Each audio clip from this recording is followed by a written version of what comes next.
এটা দেখার পর আপনার মনে হবে এক টুকরো সুইজারল্যান্ড, কিন্তু এটা সুইজারল্যান্ড না, এটা আমাদের এলাকারই একটি দর্শনীয় স্থান, যেটা আমাদের জেলায় খান বিচ নামে পরিচিত।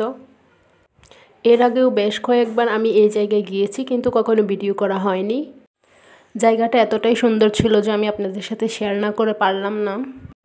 তাহলে চলুন দেখে নেওয়া যাক খান বিচের সৌন্দর্য। সেই সাথে আমি আপনাদেরকে কিছু কথা শেয়ার করব। গোটা সৃষ্টিজগতে এমন একটা বিন্দু, এমন একটা ক্ষুদ্র বস্তুকণা নেই যা আমাদের মহান আল্লাহর দৃষ্টির অন্তরালে। সাগরের বুকে তৈরি হওয়া ছোট্ট একটা ঢেউ, সেই ঢেউয়ের আরও ভিতরে তৈরি হওয়া কম্পন, আর সেই কম্পন থেকে ছিটকে যাওয়া এক বিন্দু জল, সেই ঘটনাচিত্রও আমাদের মহান আল্লাহর দৃষ্টি থেকে আড়াল হতে পারে না। গভীর সাগরতলে যে ক্ষুদ্র নুড়িকণা, সেই নুড়িকণার নিচে তার চেয়েও ক্ষুদ্র যে প্রাণী, সেই প্রাণীর গায়ে থাকা তার চেয়েও ক্ষুদ্র বালিকণা, সেটাও আল্লাহ সুবহানাহু ওয়া তাআলা দেখেন। ঘনগহীন অরণ্য, যেখানে আজও কোনো মানুষের পদচিহ্ন পড়েনি। গাছেদের ডালপালার ঘনত্বকে ফুঁড়ে যেখানে পৌঁছাতে পারে না সূর্যের প্রখর রশ্মি।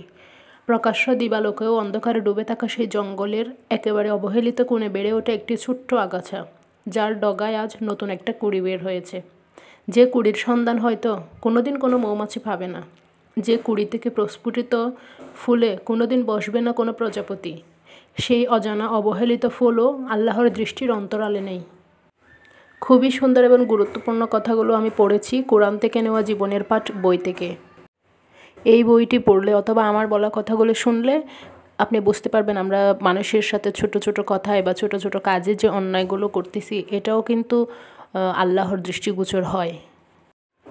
অন্যদের সাথে করা আমাদের ছোট ছোট অন্যায়গুলো হওয়ার পর আমরা হয়তো ভাবি যে আমাদের অন্যায়গুলো কেউ দেখতেছে না, এটা কোনো ব্যাপারই না, জাস্ট ছোটোখাটো কোনো ব্যাপার।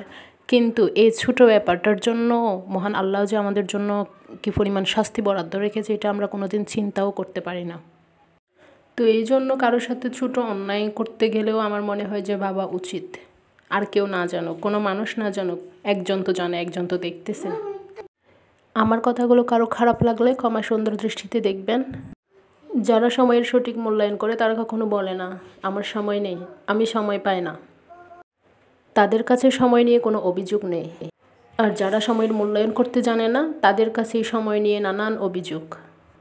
সো আমার ভিডিওতে দেখা প্রকৃতি কেমন এনজয় করলেন কমেন্ট করে জানাবেন। ভিডিও ভালো লেগে থাকলে অবশ্যই লাইক, কমেন্ট এবং শেয়ার করবেন। শেয়ার না করলেও এই সিনটা দেখেন, জাস্ট অসাধারণ। মাশাআল্লাহ, আল্লাহর সৃষ্টি এত সুন্দর। তো দেখা হবে নতুন কোনো ভিডিওতে, ততদিন পর্যন্ত ভালো থাকবেন। Thanks for watching. আল্লাহ হাফেজ।